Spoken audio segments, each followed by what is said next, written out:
Le président Lula qualifie l'agression israélienne de génocide nazi. Le président brésilien Luiz Inácio Lula da Silva a accusé dimanche Israël de commettre un « génocide » des Palestiniens dans la bande de Gaza, en comparant l'agression barbare sioniste à l'extermination des Juifs par les nazis. Ce qui se passe dans la bande de Gaza n'est pas une guerre, c'est un génocide, a déclaré Lula à la presse depuis Addis Abeba, en Éthiopie, où il assistait au 37e sommet de l'Union africaine. Ce n'est pas une guerre de soldats contre des soldats. C'est une guerre entre une armée hautement préparée et des femmes et des enfants. Ce qui se passe dans la bande de Gaza avec le peuple palestinien ne s'est produit à aucun autre moment de l'histoire.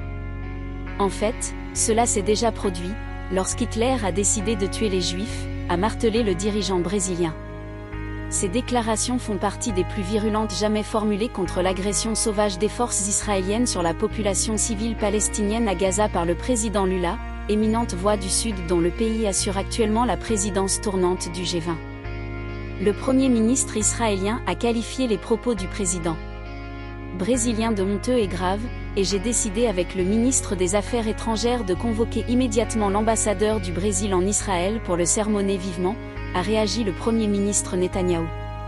Mais que peut faire Netanyahou contre Lula? Rien, à part rompre les relations avec le Brésil. Par ailleurs, le Hamas s'est félicité, dans un communiqué, des déclarations de Lula, qui sont, a-t-il dit, une description exacte de ce que subit le peuple palestinien, à Gaza et révèle l'énormité du crime, commis par l'entité sioniste, avec le soutien ouvert de l'administration Biden. Rappelons que le président brésilien avait condamné l'attaque du 7 octobre du Hamas en la qualifiant d'acte terroriste. Mais il s'est depuis lors montré très critique à l'égard de l'agression criminelle israélienne contre des milliers d'enfants et de femmes dans une enclave palestinienne totalement ravagée.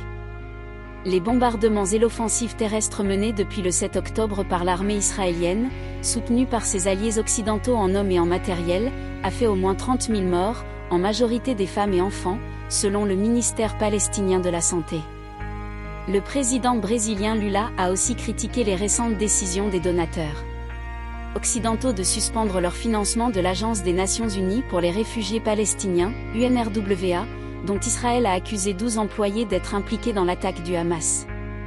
Par ailleurs, le Brésil va augmenter sa propre contribution à l'agence, a affirmé le président brésilien, qui a rencontré le Premier ministre palestinien en marge du sommet africain, exhortant les autres pays à faire de même. Lorsque je vois les pays riches annoncer qu'ils cessent de contribuer à l'aide humanitaire aux Palestiniens, j'imagine l'ampleur de la conscience politique de ces personnes et l'esprit de solidarité qui les anime, a-t-il ironisé. Nous devons cesser d'être petits quand nous devons être grands. Il a réitéré son appel à un règlement du conflit fondé sur la coexistence de deux États, avec une Palestine définitivement reconnue comme un État souverain à part entière.